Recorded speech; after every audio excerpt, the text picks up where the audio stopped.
আত্মাগুলো, যাদের আত্মাগুলো, জীবাত্মাগুলো উদ্ধার হয় না, আত্মহত্যা করে যারা, তাদের আত্মা ঊর্ধ্বগতি হয় না। শূকর কুকুরগুলো মরে গেলে, মশা মাছিগুলো মরে গেলে এদের আত্মা ভূলোক ছেড়ে ভুবলোকে যেতে, ঊর্ধ্বলোকে যেতে পারে না, ভারী স্তরে থাকে। ওই আত্মাগুলো কত ভেসে বেড়াচ্ছে নিঃশ্বাসের মধ্যে। বস্তু, ব্যক্তি, দেশ এবং কালের বাইরে কেহ নয়। আপনি কোনো না কোনো দেশেই তো বাস করেন। পৃথিবীর কোনো ভূখণ্ডরূপ কোনো দেশে, সে স্বীকৃত অস্বীকৃত কোনো দেশে ছাড়া আপনি শূন্যে বাস করেন কি, পাতালে বাস করেন কি? আপনারা কোনো দেশে বাস করেন, এই জন্য আপনারা দেশের অধীন। এবং দ্বিতীয়, আমরা কালের অধীন। কাল মানে মৃত্যু, কাল মানে সময়, আমরা সময়েরই অধীন। সময়ের অধীন কিনা, কালের অধীন কিনা আমরা? কালকে, সময়কে কি ধরে রাখতে পেরেছি আমরা? আমার শিশুকাল আছে তো, ওটা কেড়ে নেওয়া হয়ে গেছে। আমার কৈশোরকাল আছে তো, আমার যৌবনটাও কেড়ে নিয়েছে। সব সময় কেড়েই নিচ্ছে তো কাল। কাল স্থির নয়, কালের কবলিত আমরা সবাই, কালের বাইরে আমরা কেহ নয়। দেশ এবং কালের অধীন আমরা। এখন প্রশ্ন, দেশ কাল কার অধীন? দেশ এবং কাল গোবিন্দেরই অধীন, ভগবানেরই অধীন। এই জন্য আমরা আলাদা করে, আমরা স্বাতন্ত্র, গোবিন্দ থেকে আলাদা হতে পারি না, ভগবান থেকে আমরা আলাদা হতে পারি না। কারণ যে দেশে আছি, যে কালে আছি, সেই দেশ কালও ভগবানের।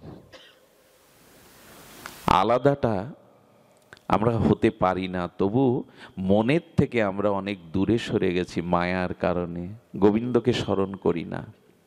এই জন্য যে যার ইষ্টকে স্মরণ করবেন। ভগবানকে স্মরণ না করলে কিন্তু মারাত্মক ক্ষতি হয়ে যাবে। সে ক্ষতি আপনি সে খেসারত পূরণ করতে পারবেন না। ক্ষতিটা কি হবে জানেন? যেই ভগবানকে মন না দিয়ে অন্য বিষয়ে মন দেবেন, সঙ্গে সঙ্গে আপনার জীবনে ক্ষতি হয়ে যাবে, হানি। হানি মানে ক্ষতি। কি ক্ষতি হবে জানেন? যাদের আত্মাগুলো, জীবাত্মাগুলো উদ্ধার হয় না, আত্মহত্যা করে যারা, তাদের আত্মা ঊর্ধ্বগতি হয় না। শূকর কুকুরগুলো মরে গেলে, মশা মাছিগুলো মরে গেলে এদের আত্মা ভূলোক ছেড়ে ভুবলোকে যেতে, ঊর্ধ্বলোকে যেতে পারে না, ভারী স্তরে থাকে। ওই আত্মাগুলো কত ভেসে বেড়াচ্ছে নিঃশ্বাসের মধ্যে, লোমের মধ্যে দিয়ে, কত দেহে যাতায়াত করছে। শাস্ত্র বলছে, যে মুহূর্তে তুমি ভগবানকে ভুলে যাবে, যে মুহূর্তে মনটা ভগবানকে না দিয়ে কাম কামনার মধ্যে দেবে, সেই মুহূর্তে নিঃশ্বাসের মধ্যে দিয়ে, প্রশ্বাসের মধ্যে দিয়ে ওই অশুভ আত্মাগুলো তোমার ভেতরে ঢুকে পড়বে। ভয় দেখানো কথা না, এ কথাটা 700 কথা ঢুকে পড়ে কি করবে জানেন? আপনার শরীরকে কেন্দ্র করে ওর বাসনাগুলো আপনার বুদ্ধিমন গ্রস্ত করে আপনাকে ওই কাজগুলো করিয়ে নেবে। দেখবেন মানুষ মাঝে মাঝে এমন কাজ করে বসে, পরেক্ষণে যখন তার বিবেক বিচার ফিরে আসে, সে মনে করে এটা আমি করলাম কি করে, এটা আমার দ্বারাই হয় কি করে? আপনি করেননি। ওই যে অশুভ চিন্তা করেছেন ভগবত চিন্তা ব্যতীত, ওই অশুভ চিন্তার ছিদ্রের মধ্যে দিয়ে কোনো অশুভ আত্মা যাতায়াত করে, ঘুমের মধ্যে, নিঃশ্বাসের মধ্যে তারা প্রবেশ করে তার যে অভীষ্ট কামনা আপনার দ্বারা পূরণ করে নিয়েছে। আচ্ছা, ভূতে পাওয়া রোগী যে আচরণ করে, ভূত আছে কিনা জানা নেই। সেদিন ভাগবত কিশোর গোস্বামী বলছিলেন, আমি কোনোদিন ভূত দেখিনি, কিন্তু দেখি, আমি যখন আয়নার সামনে দাঁড়াই তখন নিজেকেই ভূত মনে হয়। তাছাড়া আমি ভূত আছে কিনা জানি না। কিন্তু জগতে কিছু আত্মা উদ্ধার হয় না, জীবাত্মা, এরা ইতাত্তরঙ্গে ঘুরে বেড়ায়। সুযোগ পেলেই এরা আপনার ভিতরে ঢুকে গিয়ে কুকাজগুলো আপনার দ্বারাই করিয়ে নেবে।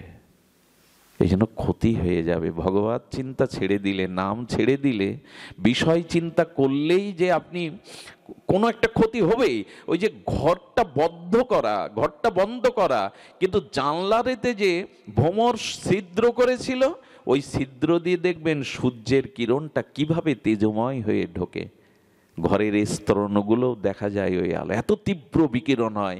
তেমন যে মুহূর্তে ভগবান ভুলে যাবেন, ভগবানের থেকে মনটা বিষয়ে কামনা বাসনাই দিবেন, ওই ছিদ্র দিয়েই ঢুকে পড়বে সূক্ষ্ম সূক্ষ্ম আবিলতাগুলো, ওর থেকেই পতন শুরু হবে।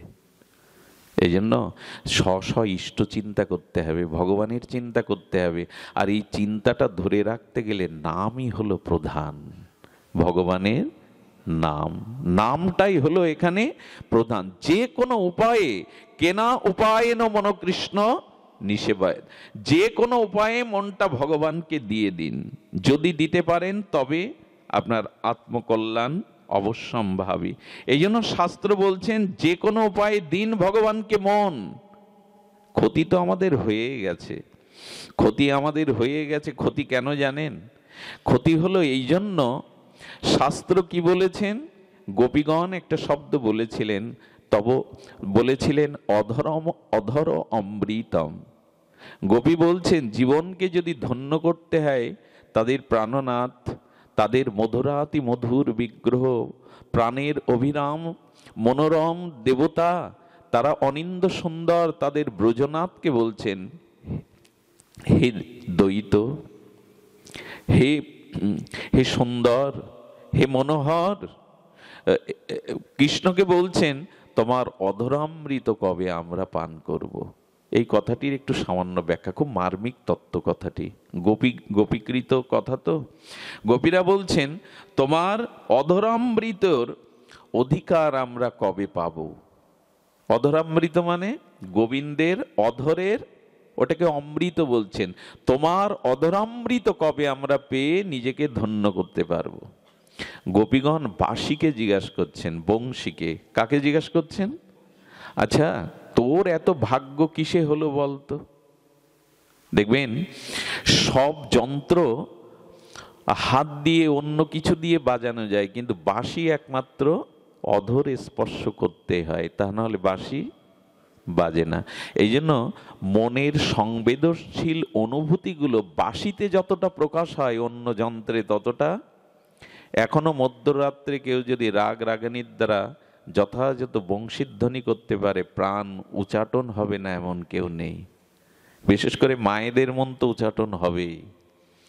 এই জন্য বংশীকে গোপীরা প্রশ্ন করছে তুই কোন সৌভাগ্যে, কোন সাধনায় গোবিন্দের অধরামৃত পেলি, যে অধরামৃত পাওয়ার জন্য আমরা বড় ব্যাকুল। বাঁশি কি উত্তর দিল জানেন? বাঁশির উত্তরটা যদি এখন নিতে পারেন প্রাণে, তাহলে আপনারও সৌভাগ্য আসতে পারে অধরামৃত পাওয়ার।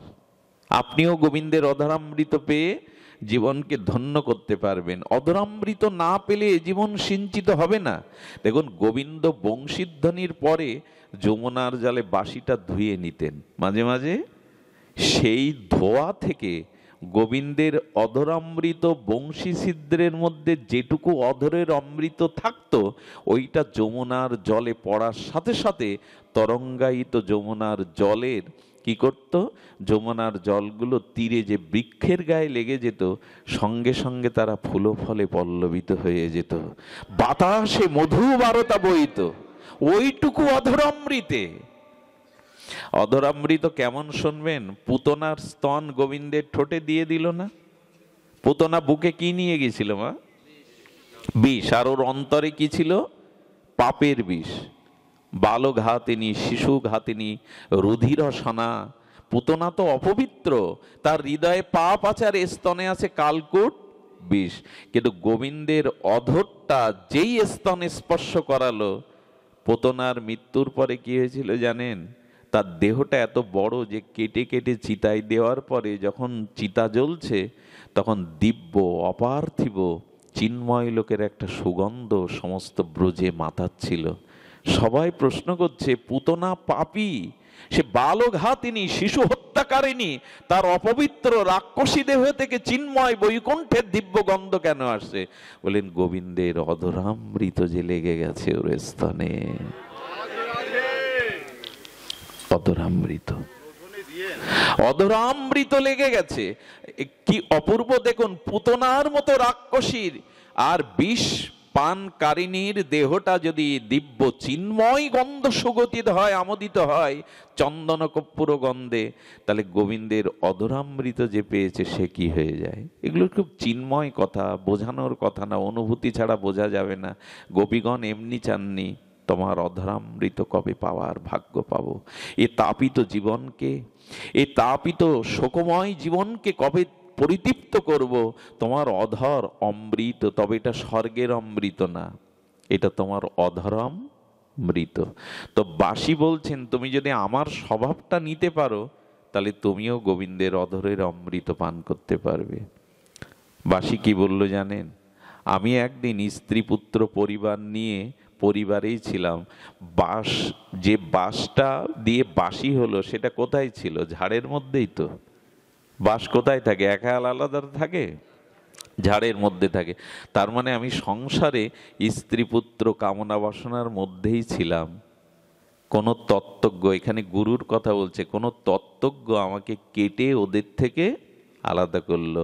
অর্থাৎ যে জীবের এই সংসারের কামনা বাসনা জঙ্গল থেকে, ঝাড় থেকে জ্ঞানরূপ, ভজন রূপ, হ্যাঁ, সাধন রূপ, বিবেক রূপ বিচারদীপ অস্ত্র দিয়ে যারা এই সংসারের কামনা বাসনাকে কাটতে পারে, সংসার ছেড়ে যেতে বলা হচ্ছে না, কামনা বাসনাকে কাটতে বলা হলো। ওইটা কাটার পরে কি করেছে জানো? আমার পুত্র কন্যাও আমার সাথে ছিল, তাদেরও কেটে ছেটে দিল, কুঞ্চিগুলো কেটে দিল। এরপরে অনেক দিন রৌদ্রে শোকালো, কত তাপ সহ্য করেছি, তারপরে জানো সব অংশটা নেয়নি, আমার সব অংশটা ওরা একটা বিশেষ অংশ কেটে নিয়ে আমাকে কত যে অস্ত্র দিয়ে, বুঝতে পারছেন বিষয়টা? গোবিন্দের অধরে যেতে গেলে তোমাকে এইভাবে যেতে হবে, এই পরিবারের কামনা বাসনার আসক্তি ছেদন করতে হবে জ্ঞানের দ্বারা। তারপরে তোমার যে পুত্রকন্যার প্রতি প্রবল আসক্তি, ভগবানের থেকে সংসারের প্রতি আসক্তি, এটাও বিচার দ্বারা, বিবেক দ্বারা ছেদন করতে হবে। তারপরে কত তাপ সহ্য করতে হবে। তারপরে তোমাকে অস্ত্র দিয়ে একটা অংশ নিয়ে নেবে। সেই অংশটা কি করবে জানো? যখন একটা অংশ তৈরি করলো তখন গরম লোহা দিয়ে তোমাকে সেক দিয়ে ছিদ্র করবে। পারবে তো কলঙ্ক নিতে, অপমান নিতে, কষ্ট নিতে সংসারে? আমাকে ছিদ্র করলো, তাও আমি সহস্যে মেনে নিয়েছিলাম, কারণ আমি জানি যদি এভাবে সহ্য করতে পারি, মেনে নিতে পারি, তবে একদিন হয়তো গোবিন্দ অধরে আমাকে নেবেন। তারপরে কি হলো জানো? আমাকে ছিদ্র করলো। যে বস্তু ছিদ্র তার মূল্য আছে, কিন্তু তারপরে জানো আমি আমার ভেতরটা সব ফাঁকা করে দিয়েছি, ভেতরে কিছু, এই কথাটা খুব মূল্যবান। আচ্ছা, বাঁশির ভেতরে কোনো বস্তু প্রবেশ করালে বংশীবাদক সুর রাগ রাগিনী করতে পারবে তো, আলাপ করতে পারবে তো? ওর ভেতরে কোনো কিছু প্রবেশ করলে আরো বাজবে। বাঁশি যেন বললেন, একমাত্র গোবিন্দের সুর ছাড়া, গোবিন্দের অধরামৃত ছাড়া ভেতরে আর কোনো কামনা বাসনা রেখো না, ফাঁকা করে দাও। যদি হৃদয়ে কামনা বাসনা শূন্য করতে পারো, তখনই গোবিন্দ তোমাকে অধরামৃত পান করিয়ে ধন্য করবে। গোপীগণ বললেন, বাসি বুঝেছি তোর সৌভাগ্য কেন, আমরা সেই ভাগ্য পাইনি, তবে গোপীগণ বলে গেছেন এই ভাগ্য এখানে যারা আছেন সবাই পেতে পারেন। এটা খুব মার্মিক তত্ত্ব কথা, একটু ধ্যান দিতে হবে। ধ্যান তো আপনারা দিচ্ছেন এই শীতের রাত্রে কষ্ট করে এসে, তবু কথাটা যাতে হৃদয়ে যায়, সেই কথাটি হলো সকলেই আপনারা অমৃত পেতে পারেন। সেটা কিসের মাধ্যমে জানেন? ওই বাঁশির সুরটা আপনার হৃদয়ে বাজবে। এটা হলো শ্রী গুরুদেবের কাছ থেকে আমরা যে কাম বীজ কাম গায়ত্রী মন্ত্র পাই, এই মন্ত্রই হলো গোবিন্দের বংশীধ্বনি। দ্বিতীয় আর একটা গোবিন্দের অধরামৃত পাবেন, সেটি হলো কি জানেন? সেটি হলো ভগবানকে ভোগ লাগিয়ে, শুদ্ধ সদাচারে যদি ভগবানকে ভোগ লাগিয়ে প্রসাদ পান, ওই প্রসাদটার মধ্যেই গোবিন্দের অধরামৃত রাখা আছে, ওটার মধ্যে রাখা আছে, ওটার মধ্যে রাখা আছে অমৃত। কারণ বাজারের একটি বাতাসা আর গোবিন্দকে নিবেদন করে হরিলুট দেওয়া একটা বাতাসার মান এক হয় কি? সামান্য এক গ্লাস জল, ওই জল যদি রাধা মাধবের চরণ ধুয়ে নিয়ে যায়, সে কি আর আগের জল থাকে? তেমনি ভগবানকে নিবেদন করে যে প্রসাদটা মানুষ পায়, ওটার মধ্যেই গোবিন্দের অধরামৃত। এই জন্য প্রসাদ পাওয়ার আগে আমরা কি বলি? ঠাকুর নরোত্তমের পদটা, শরীর অবিদ্যা জাল, হ্যাঁ, জড় ইন্দ্র তাহে কাল, জীবে ফেলে বিষয় সাগরে, তার মধ্যে জিহ্বাতি লোভময় সুদূরমতি, তাকে যেটা কঠিন সংসারে। কৃষ্ণ বড় দয়াময়, জিহ্বারে করিবার জয়, সপ্রসাদ অন্ন দিলা ভাই। সেই প্রসাদ অমৃত পাও। এখানে কি বলা হলো? সেই প্রসাদ রাধা কৃষ্ণ গুণ গাও, প্রেম ডাকো চৈতন্য। ঠাকুর মশার এই বাণীগুলো বাণী না, এক একটা মহামন্ত্রের মতো। আমি আপনাদের বলি, ভগবানকে ভোগ লাগিয়ে প্রসাদ অমৃত যতদিন না পাবেন ততদিন আপনার ইতর বস্তুর প্রতি, নিকৃষ্ট বস্তুর প্রতি, কাম কামনার প্রতি আসক্তি দূর হবে না। তার কারণ শুনুন, দুইজন ব্যক্তি কৃষ্ণ কৃপা পাবে না। লিখে নিন, স্টাম্পে লিখে নিন, মহাপ্রভু লিখে দিয়েছে, রেস্টি করে দিয়েছে এই শব্দ দুটো মহাপ্রভু বলেছেন, দুটো কারণে জীব কৃষ্ণ কৃপা বঞ্চিত হবে, কৃষ্ণ পাবে না।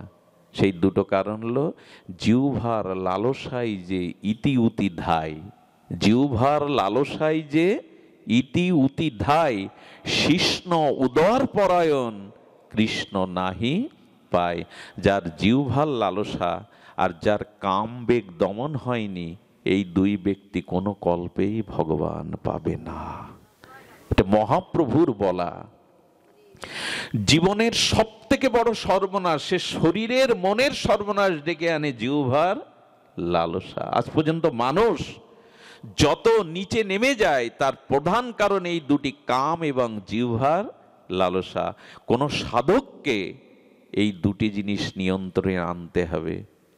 তবে নিয়ন্ত্রণে আনার জন্য জিহ্বার লালসাকে জয় করতে গেলে গোবিন্দের অধরামৃত পেতে হবে, প্রসাদ পেতে হবে। এটি যতদিন না হচ্ছে, অমৃত পাওয়ার কিন্তু সৌভাগ্য আমাদের ছিল। ব্রাহ্মণ হতে চণ্ডাল যেমনই হোক, যদি কেউ গোবিন্দের প্রসাদ পায়, সেটা শ্রদ্ধান্বিত হয়ে প্রসাদ পায়, তবে সেই প্রসাদের মাধ্যমেই তার ভিতরে গোবিন্দের অধরামৃত প্রবেশ করে। এই জন্য অনুরোধ করব, হাত জোড় করে, জিহ্বার লালসাকে নিয়ন্ত্রণ করতেই হবে। এর মধ্যে দেখুন জিহ্বার অস্তিত্ব, কারণ পৃথিবীর সব ইন্দ্রগুলো শীতল হয়। কি হয়? দুটো জিনিস, যত বয়স বাড়ে তত তার যৌবন ফিরে আসে। একটা হলো জিহ্বার আর একটা হলো মনের। এরা দুজন কখনো বৃদ্ধ, জড়ো জড়ো, চোখ কান নাক মুখ শরীর সব জড়ো জড়ো হয়ে যাবে, শক্তি হারিয়ে ফেলবে।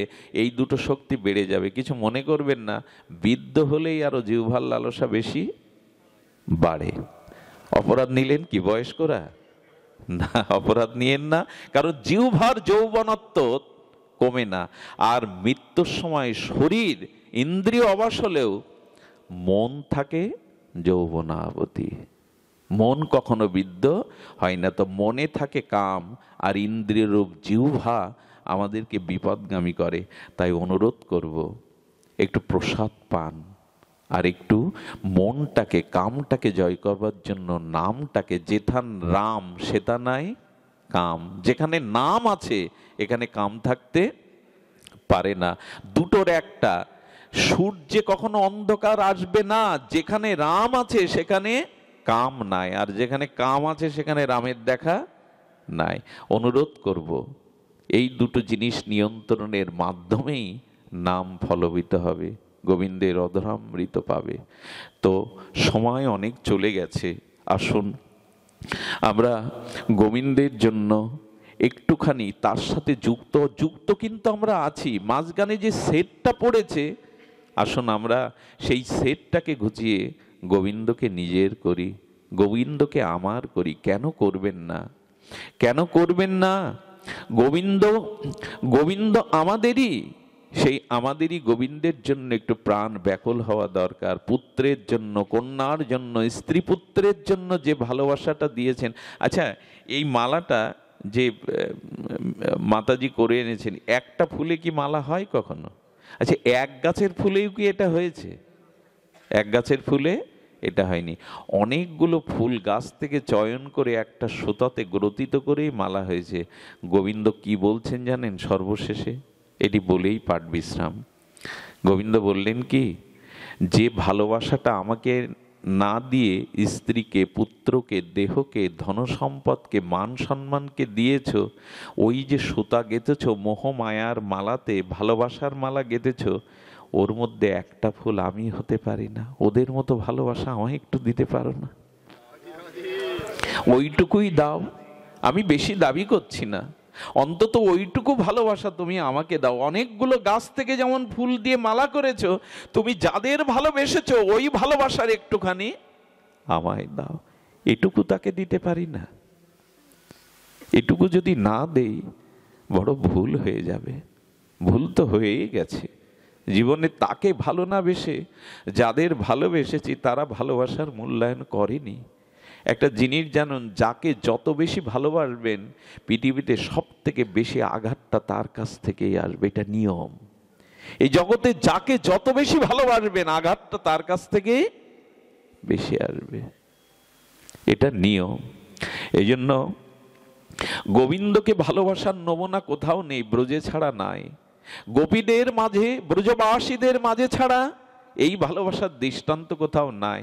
আপনাদের চোখ মুখ দেখে একটা কথা বলবার ইচ্ছা জাগছে, সেই ইচ্ছাটা আমি অবদমিত করতে পারছি না, প্রকাশ করি সামান্য করে। এই ভালোবাসা, এই অনুরাগ, এই প্রাণ নিগ্রানো যে প্রীতি, এটা একমাত্র ব্রজে আছে, বৃন্দাবনে, আর কোথাও নাই। এই জন্য একটু ব্রজে, একটু গোপীদের কাছে চলে যেতে হবে, চলে যেতে হবে সেদিনের কথায়। কথাটা বলতে গেলে বড় দুর্বল হয়ে যায়।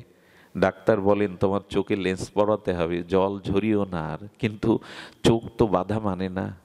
ভগবানকে ভালোবাসিনি বিধাই তো আজ অভিশাপ বয়ে বেড়াচ্ছি। যাদের ভালোবেসেছি তারা ভালোবাসার মূল্যায়ন কেউ করেনি। আসুন গোপীদের ভালোবাসার এক কিঞ্চিত আমরা একটু আস্বাদন করি সামান্য।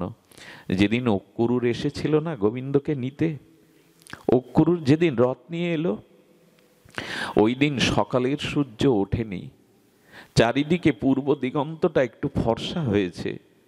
সেদিন ব্রজবাসীদের কি দশা জানেন?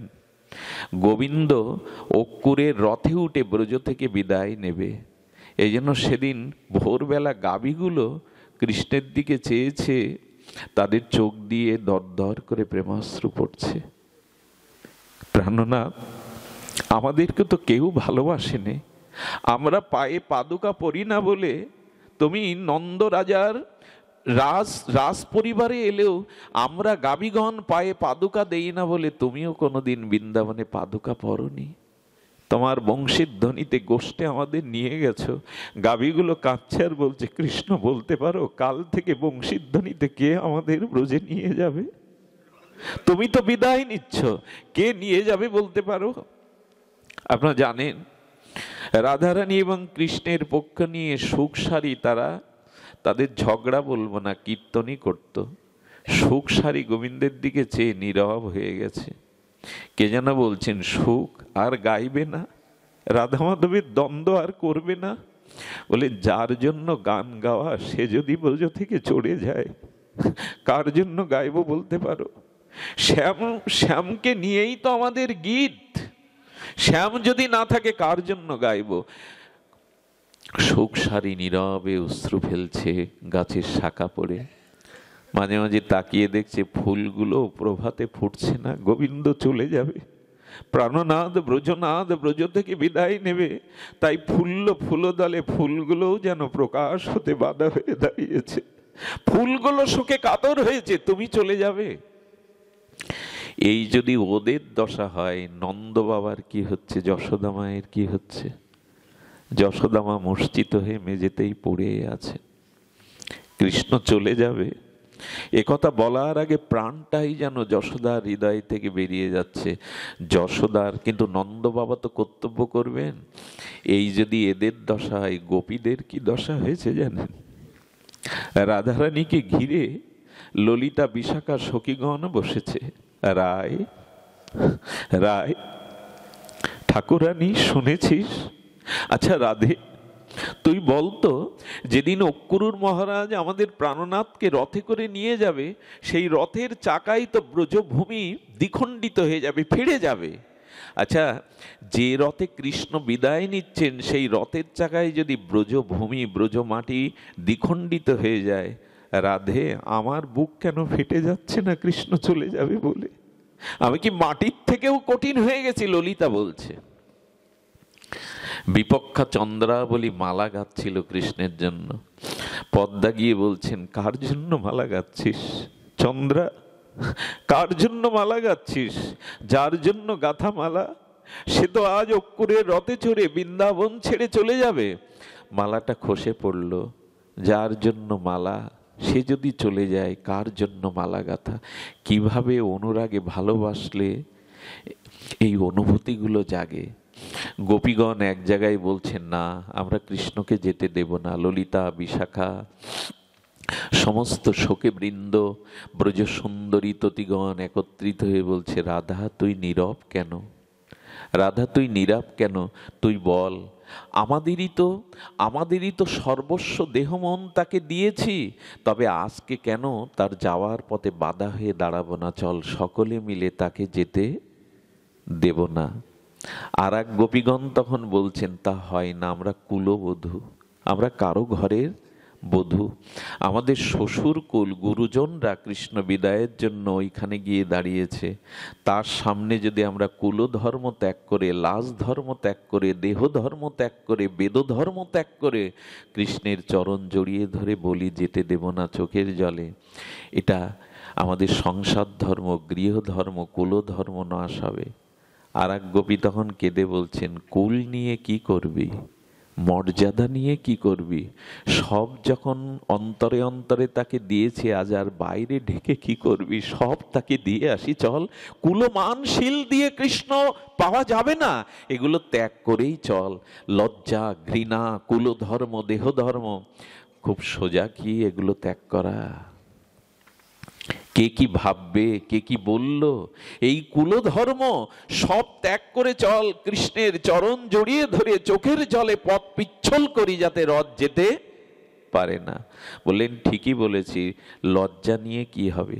যেদিন রাস রজনীতে ব্রজসুন্দরীগণ এসেছিল বংশীবটে, না কৃষ্ণ তাদের ধর্ম উপদেশ দিয়েছিল, তোমরা কুলবধূ, পরের ঘরের নারী, তোমাদের কুলধর্ম আছে। স্বামীকে পরিত্যাগ করে এই গভীর নিশীথে কেন এসেছো পর পুরুষের কাছে? ফিরে যাও, ফিরে যাও তোমরা। ললিতা সখী যে কথা বলেছিল, বড় মার্মিক কথা বলেছিল, তুমি অন্তত পথ চিনিও না। শোনো শোনো কৃষ্ণ, যারা পথ চেনে না তুমি তাদের পথ চেনাও। আমরা জীবনে পথ চিনেছি যে কোথায় আমাদের যেতে হবে। আমরা চিনেছি একমাত্র পথ তোমার চরণে আসা, আর তো কোনো পথ খোলা নেই। তোমার চরণের আশাটাই জীবের একমাত্র পথ। আমরা পথ চিনেছি, যারা পথ চেনেনি তুমি তাদের বলো পথ চেনানোর কথা। কি মার্মিক কথা! কৃষ্ণ কত পরীক্ষা নিচ্ছেন। তোমাদের গৃহ ধর্ম আছে না, পতি আছে না, তোমাদের দেহ ধর্ম আছে না, বেদ ধর্ম আছে না? বললেন, তুমিই তো বলেছ প্রাণনাথ, তুমিই তো বলেছ সর্বধর্মান পরিত্যাজ্য মামেকং শরণং ব্রজ। সব কিছু পরিত্যাগ করে এক আমার চরণ শরণ নাও। তুমি দ্বিতীয় কথা কেন বলছো? তুমিই তো বলেছো সব ছেড়ে তোমার। আর তাতে যদি পাপ হয়, শোনো, তুমিই তো বলেছো অহং তং সর্ব পাপেভ্য মোক্ষায় স্বামীমাশ্চ। সমস্ত পাপ তুমি দূর করে দেবে যদি সব ছেড়ে তোমার চরণ আশ্রয় করা যায়। গোপীগণ কি করেছে জানেন?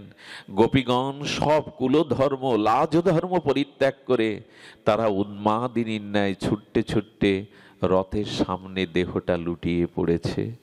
অক্রূর, যদি গোবিন্দকে নিয়ে ব্রজ থেকে যেতে হয়, এই বুকের উপর দিয়ে রথের চাকাগুলো নিয়ে যাও।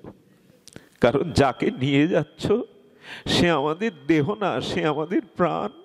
দেহে থেকে যদি প্রাণ চলে যায়, দেহ তো বাঁচবে না। মাছকে যদি জল ছাড়া করা হয়, মাছ বাঁচবে না। তুমি এক কাজ করো, তুমি তোমার রথের চাকাটা আমাদের দেহের ওপর দিয়ে নিয়ে যাও, কারণ প্রাণ চলে গেলে তো দেহ থাকে না। একেই বলে ভালোবাসা, একেই বলে গোবিন্দকে সর্বস্ব দেয়া। ব্রজ সুন্দরীগণ দেখছে শ্বশুর রয়েছে, স্বামী রয়েছে, বললো এদের আমরা গ্রহণ করেছি কৃষ্ণের জন্যই। কিন্তু গোবিন্দ কি করলেন? রথে বসে মুখটা নিচু করে ঝরঝর করে কাঁদছেন। একটা কথা বলি, ভক্ত যখন ভগবানের জন্য কাঁদে না, ভগবানও ভক্তের জন্য কাঁদেন, আরো বেশি কাঁদেন। কৃষ্ণ ঝরঝর করে কেঁদে বলছেন, এদের ত্যাগ করে আমি কি করে ব্রজ ছেড়ে যাব? এদের কি করে আমি ত্যাগ করব? এই জন্য এক দূতগণকে বলে পাঠালেন, ওদের বলো ওরা পথ ছেড়ে দিক, আমি কাল বা পরশু আবার ব্রজে ফিরে আসব। এই সান্ত্বনাটাই ওরা পথ ছেড়ে দিয়েছিল বটে। দূর যায় রথটা, যত দূর যায় ওদের চোখ চেয়ে আছে যেন ওদের প্রাণটাকে নিয়ে যাচ্ছে ব্রজ ছেড়ে। এবং ওই খুরের আঘাতে, রথের চাকার আঘাতে যে ধুলো ধূসরিত হয়ে গেছিল, যতখানি রথ দেখা গিয়েছিল, ওরা তিনটি নাম ধরে আত্মীভরে গোবিন্দকে ডেকেছিল। এই তিনটি নাম বড় অর্থবহ। প্রথমে বলেছিল গোবিন্দ, তারপরে বলেছিল মাধব, তারপরে বলেছিল দামোদর। আচ্ছা, এত নাম থাকতে এই তিনটে নাম গোপীরা অশ্রু বর্ষণ করতে করতে আত্মীভরে কেন ডেকেছিল জানেন? এই গোবিন্দ নামটা দিয়েছিল ইন্দ্র। ইন্দ্র যেদিন সপ্তদিন বাদল ও বৃষ্টি দিয়ে ব্রজবাসীদের মারতে চেয়েছিল, কিন্তু ব্রজবাসীদের তো কিছু করতে পারেনি, তখনই ইন্দ্র ধ্যানের দ্বারা জেনেছিল ইনি আমার ইষ্ট দেবতা। তাই চোখের জলে ইন্দ্র গোবিন্দের চরণ ধুয়েছিল। সেই জায়গাটা গোবিন্দ কুণ্ড নামে খ্যাত। আজও আছে বিরল এই স্থান, যাওয়ার সৌভাগ্য হয়েছে কয়েকবার। গোবিন্দ কুণ্ডে যাবেন যদি বৃন্দাবনে যান। ইন্দ্রের চোখের জল আর সুরভি গাভীর দুগ্ধ দিয়ে যে গোবিন্দের পাদ স্খলন করেছিলেন, সেই জলটাই গোবিন্দ কুণ্ড হয়ে যায়। আর ইন্দ্র সেদিন বলে, তুমি শুধু আমার প্রভু নও, তুমি গোপীদেরও, তুমি ইন্দ্র, তুমি তাদের দেবতা। ইন্দ্র মানে তুমি তাদের দেবতা। তাই ইন্দ্র নাম রেখেছিলেন গোবিন্দ। গোপীরা গোবিন্দ বলছে কেন জানেন? গোবিন্দ, সেদিন যদি গিরিরাজ ধারণ করে আমাদের প্রাণে রক্ষা করে রাখো, সেদিন কেন বাঁচিয়েছিলে, আজ যদি প্রাণ কেড়ে নিয়ে চলে যাবে? সেদিন কেন তুমি আমাদের রক্ষা করেছিলে? যদি রক্ষাই করেছিলে, আজ প্রাণে বধ করে কেন চলে যাচ্ছ প্রাণ নিয়ে? এই জন্য গোপীরা গোবিন্দ বলছেন। দ্বিতীয় বলছেন দামোদর। দামোদর কেন বললেন জানেন? হে প্রাণনাথ, এই জগৎ জীবকে তুমি অনন্ত অনন্ত কোটি বিশ্ব ব্রহ্মাণ্ডের জীবকে তুমি মায়ার দ্বারা বেঁধে রেখেছ, কিন্তু সেই গোবিন্দ তুমি মা যশোদার দড়ি কাটতে পারোনি, তার বন্ধন ছিন্ন করতে পারোনি। যদি মা যশোদার বাঁধন না কাটতে পারো, আজ কেন আমাদের প্রেমের বাঁধন কেটে চলে যাচ্ছ? হে দামোদর, তুমি তো ভক্তের প্রেম বন্ধন ছিন্ন করতে পারো না। তুমি ভগবান, তুমিই বলেছো অহং ভক্ত পরাধীন, তুমি ভক্তের প্রেমের বাঁধন ছিন্ন করতে পারোনি এই ব্রজে, তবে আজ কেন আমাদের এই অন্তরের প্রেমের বন্ধন কেটে চলে যাচ্ছ? তৃতীয়টা বলেছিলেন মাধব। মাধব কেন বললেন জানেন? মা মানে লক্ষ্মী দেবী, আর ধপ মানে স্বামী, পতি। আমরা জানি লক্ষ্মী দেবীকে তুমি কখনো ত্যাগ করনি, তুমিও তো আমাদের পতি, সর্বস্ব তো তোমায় দিয়েছি, দেহ মন প্রাণ, তুমি কেন ত্যাগ করে চলে যাচ্ছ? লক্ষ্মী দেবীকে তো নারায়ণ চরণ ছাড়া করে না। এই আত্মীটে গোপীগণ ডাকতে ডাকতে ওখানেই মূর্ছিত হয়ে পড়ল। যখন রাধারানী সহ সবাই মূর্ছিত হয়ে পড়ল, চন্দ্রাবলী এসে কি বলেছিল জানেন? চন্দ্রাবলী বলল, ওগো, কৃষ্ণের দিকে আর তাকিয়ে কেঁদো না, কৃষ্ণকে ফেরাবার চেষ্টা করো না, কৃষ্ণ আপনিই একদিন ব্রজে আসবে। যদি বাঁচাতে হয় তবে রাধারানীকে বাঁচাও। রাধারানী যদি ব্রজে থাকে, রাধারানী যদি ব্রজে থাকে, তাহলে কৃষ্ণকে একদিন আসতেই হবে। রাধারানী যদি না থাকে ব্রজে, কৃষ্ণ আর কোনোদিন আসবে না। তাই রাধা বিপক্ষা চন্দ্রাবলী এসে বলছেন, তোমরা রাধাকে সান্ত্বনা দিয়ে প্রাণে বাঁচাও। রাধা রানী যদি থাকে, তবে গোবিন্দকে একদিন আসতেই হবে। এই জন্য আমাদের ব্রজভজনে এত রাধা নামের মহিমা। আমরা রাধানিষ্ঠ এই কারণে। যারা একা কৃষ্ণের ভজন করে, রঘুনাথ দাস গোস্বামী বললেন, তারা কপটী, আমি তাদের মুখও দেখব না। যারা যুগল, যারা গোপীসহে গোপীনাথের যুগল সেবা করে, আমি তাদের চরণ ধুয়ে তাদের জল মস্তকে নেব, পান করব। রঘুনাথ দাস গোস্বামী বললেন। এই জন্য আমাদের ভজন হলো এই ব্রজের যুগল ভজন। যত ভজন আছে, যত উপাসনা পদ্ধতি আছে, এই বৃন্দাবনের প্রেমময় ফুলময় আনন্দময় বৃন্দাবনের যুগল ভজনই হলো আমাদের একমাত্র আনন্দের উৎস। অনেক রাত, বহু দূর থেকে এসেছেন, আপনাদের সকলকে অনুরোধ করব একটি প্রার্থনার জন্য। যিনি আজ এই অনুষ্ঠানটা দিচ্ছেন, এই মাতাজি প্রায় 2 মাস ধরে চেষ্টা করছেন। উনি নাকি স্বপ্নে দেখেছেন যে বাড়িতে ভাগবত দিচ্ছেন এবং এই অধমকে নিয়েই দিচ্ছেন। তার ইচ্ছাটি সাকার করবার জন্য যে আপনারা পায়ের ধুলো দিয়েছেন, অনুকম্পা কৃপা করে এই শীতের রজনীতে এসেছেন, ওনার পক্ষ থেকে আপনাদের সকলের চরণে আবারও একবার প্রণাম। ওনাদের জন্য আশীর্বাদ করবেন, ওনারা যাতে কৃষ্ণমুখী হতে পারে। আপনাদের এই কথা বলেই আজকের মতো হরিকথার বিশ্রাম। পুনরপি যদি মহাপ্রভু কৃপা করে আবারও আপনাদের মাঝে এমনি করে হরিকথার প্রয়াস থাকলো। শুধু ভক্তগণ, যারা আপনারা ইউটিউবে এই বক্তব্যগুলো, আলোচনাগুলো ক্যাসেট করেন, আমি একটা অনুরোধ করব তাদের কাছে, আদেশ নয়, এই কথাগুলো যেমন আপনারা এতে তুলছেন, আপনাদের অনুরোধ করব এই কথাগুলো শুধু আপনারা ইউটিউবে না ছেড়ে, ইউটিউবে না তুলে একটু হৃদয়ে রাখবেন। যারা এখানে রেকর্ড করতে আসেন তাদের বলবো, তাদের একাদশী করা বাঞ্ছনীয়, তাদের হরিনাম নেওয়া বাঞ্ছনীয়। শুধুমাত্র পাঠ রেকর্ড করবার জন্য এখানে আসবেন না, এর সাথে সাথে আপনাদের চরিত্র, আপনাদের ভজনগুলো বদলাবেন, না হলে এটা করে কোনো লাভ নেই। বিশাখা কিছু বৈশাখী কিছু বলবি?